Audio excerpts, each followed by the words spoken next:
After 2 weeks of nail-biting, challenging cricket in the UAE, it all comes down to this game, the final of the 2022 Asia Cup between Pakistan and Sri Lanka. This match is being termed the Death Trap Derby, understanding that both of these countries are in fact in economic turmoil.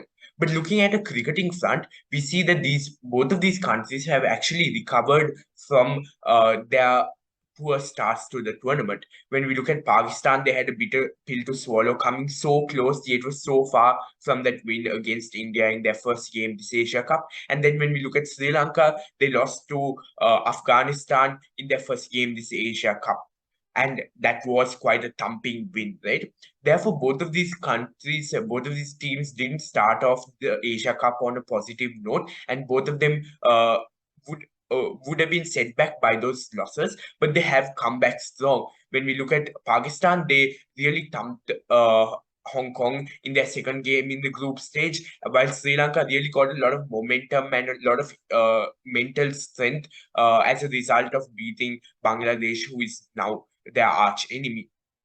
Therefore, both of these teams have been, it's quite clear that both of these teams are the best teams this Asia Cup. And when we look at the final, I think we'll have quite an interesting final because both of these teams have quality bowling attacks, right? When we look at Pakistan, their fast bowling trio, which is going to be, consist of Naseem Shah, Mohammad Hasnain, and Haris Rauf, will particularly give the batsmen problems with the new ball because of their swing and because of the fact that they are able to maintain their pace at 145 plus clicks. So therefore, the opening batsman will have to uh, navigate through the kind of difficulties posed by the Pakistan fast bowlers.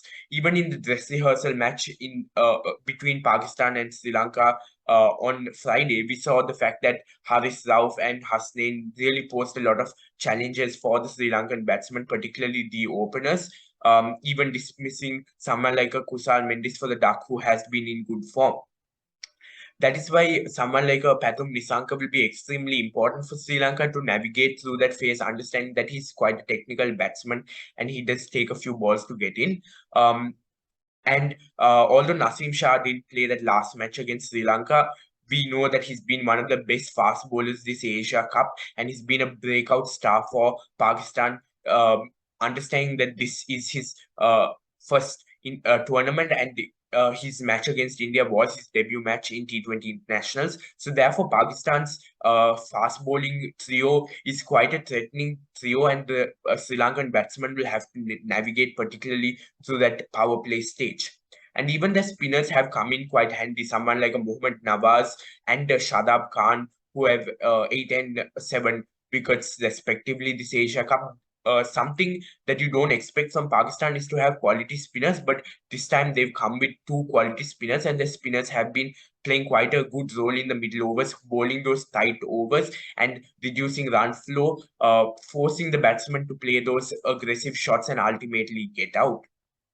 And when we look at Sri Lanka, they also have quite a threatening bowling combo. When we look at the spinners, you have someone like a Mahesh Theekshana to bowl in the power play, and then you have someone like a Wanindu Hasranga to bowl post the power play, and both of them have been extremely effective this Asia Cup, and particularly Hasranga, who was the man of the match in the last game against Pakistan. Therefore, Sri Lanka will expect a lot from their spin duo. Hasranga has been having a few off matches, but coming into the final, Sri Lanka will have a lot of hopes for him to perform, and Sri Lanka's chance of winning depends highly on Wanindu Hasranga and Theekshana, who have been the best spin bowling duo this Asia Cup. Um, and therefore, when we look at both of these sides, the main reason that they have progressed so far this tournament is because of their bowling combos, right?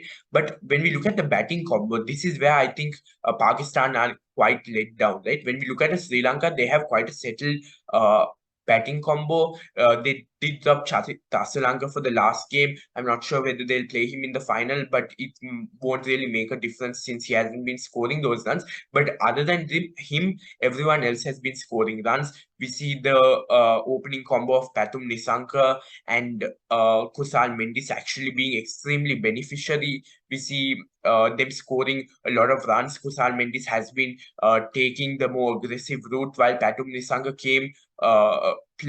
got back into form later on in the tournament. And then through the middle overs, you have someone like Danushka Gunatilaka, as well as Bhanuka Rajapaksha, who's playing you those cameo innings, and then the highlight, right? Dasun Chanaka, who's played that finisher's role extremely well this Asia Cup, and coming into the final, Sri Lanka will really hope that he continues to play that finisher's role, whether they bat first or bat second, because those last 5 overs will be extremely crucial, and profiting of those last 5 overs will be extremely crucial, because I don't think Sri Lanka will get that many runs in the power play because of Pakistan's deadly fast bowling attack.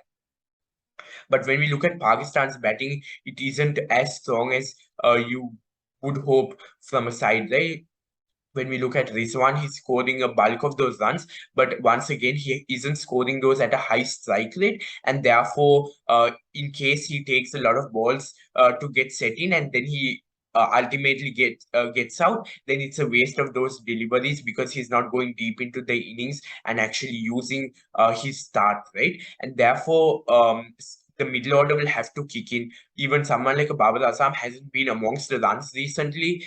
Even his last innings against Sri Lanka was a 30 odd at a strike rate of around 100. So you would expect much more from your best batsman. And when you look at the middle order, yes, you've seen a few cameos from someone like an Iftikhar. You've seen some cameos from Kushdil, but they haven't really got amongst the runs, and there hasn't been a match where all of them have scored an equal number of runs. It's just on that day, one batsman is scoring a lot of those runs, but in the case like that last match against Sri Lanka, if it happens in the final where no one really gets set and gets going and doesn't score the runs, then it's going to really cause a lot of headaches for them. Even someone like an Asif Ali, uh, we he's quite a slogger, so therefore you don't expect him to score runs for you every day. And coming into the final, you would hope he scores those runs, but uh, someone of his style of batting, you can't. There's no 100% guarantee that he's really going to score you runs. So I think it's the batting aspect that really does differentiate both of these teams, because Sri Lanka does have a much more better batting lineup when compared to Pakistan, but Pakistan does have the edge when it comes to the fast bowling aspect, because Sri Lanka's fast bowling has been mostly dependent on Chamika Karnaratne. But their spinners have been really good. But Pakistan also equally have extremely good spinners. So I think it's the batting that mainly separates these two teams.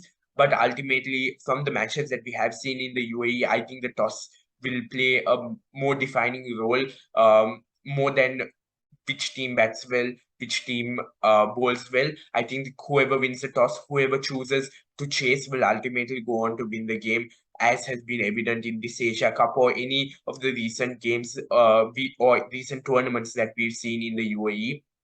Let's hope that uh, this final is not defined by the toss, but it is highly likely that it's going to be defined by the toss. Let's also hope for the fact that it's a fresh pitch, right? Understanding that it's a final, you don't want a slow game, you don't want a low scoring game, you want a high scoring game with a lot of boundaries. And therefore, I think I hope that the pitch is quite a fresh pitch, and is quite good for batting. And I hope that the bowlers really also get particularly the fast bowlers really get a say in the match, by particularly with the new ball. So let's hope for a game that actually will fulfill the kind of Asia Cup that we've had, and let's hope that it's another nail-biting game. We've seen so many nail-biting games this Asia Cup, particularly matches that are coming to the last over, coming to the last ball, and few fumbles resulting in the team ultimately going on to win the game. So let's hope for a similar game